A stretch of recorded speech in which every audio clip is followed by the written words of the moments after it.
John Miller is going to share his knowledge about the cornet and trumpet and their history in his lecture. What made you originally got interested in history of cornet and trumpet? Well, one day I was studying one of the best pieces in the trumpet repertoire. It's Legend by George Enescu. Most trumpeters will know this piece. It was written about 1905. Now, at the top of the page, it said dedicated to Merry Franquin. And I thought, who is Merry Franquin? You know, it turned out he was one of the professors at the Paris Conservatoire, and the more that I began to read and discover about him, it opened up a big treasure trove of ideas of how the cornet and the trumpet might have merged some of their attributes and techniques. And this became quite a preoccupation to trace the history of the two instruments side by side.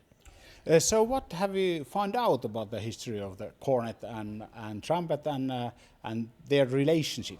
Well, probably at the beginning, the cornet, it was something of a sensation. You know, the application of the Perrine valves in the 1840s was an incredible thing, and with the enterprise of Adolphe Sax and the John Diston Brass Ensemble from England touring all over the world. You know, they played in Paris, they played in Russia, they played in America. This was sensational, and you could almost describe this as something called the Sax effect.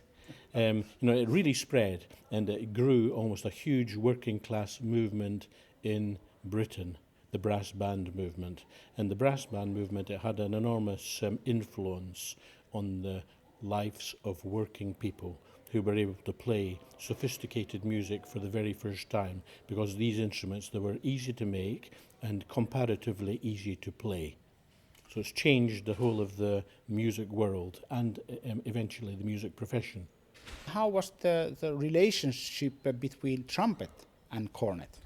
At first, the relationship was a little bit distant. You know, of course, the trumpet and also the horn, everything grew valves. Even the tuba, it had valves eventually. The tuba at first had keys in the instrument known as the ophicleide, invented in 1817, but by 1860 there were many tubas with valves. One of the most obvious examples of a composer who used these things was Hector Berlioz. And the two things, you know, they remained a little bit apart from one another, and particularly in England. In England, the trumpeters, they prefer to play on something called the English slide trumpet. You know, it had a slide that went over the left shoulder, and they didn't like the valved mechanism because they felt that it detracted from the purity of sound. So in England, there was a sort of a parallel development. One development was purity, and the other development on the cornet was more geared towards virtuosity. In my lecture, I'm going to trace some of this initial development, first of all, up until the 20th century. Now, in the 20th century, there were many things that were actually rather more established. And I'm going to examine this little relationship between the brass band world in England and the orchestral world in England. You know, probably since the 1970s, these things have merged more, because in the 1970s, conservatoires started teaching brass band instruments, particularly in Manchester and also in Cardiff, Wales. And in a sense, these two worlds have come together. In other ways, you know, the two worlds came together through the playing of, you know, for example, Maurice Andre.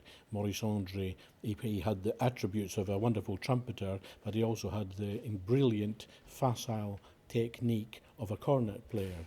Now, what I'm going to do in my lecture, I'm going to talk about these things, but they're all going to be illustrated with music of one sort or another. Some of it I shall play, I shall make the comparisons, I'll sort of demonstrate some of these styles, and I'll demonstrate some of the facets of vibrato and rubato in performance. So my talk is going to be a very live one.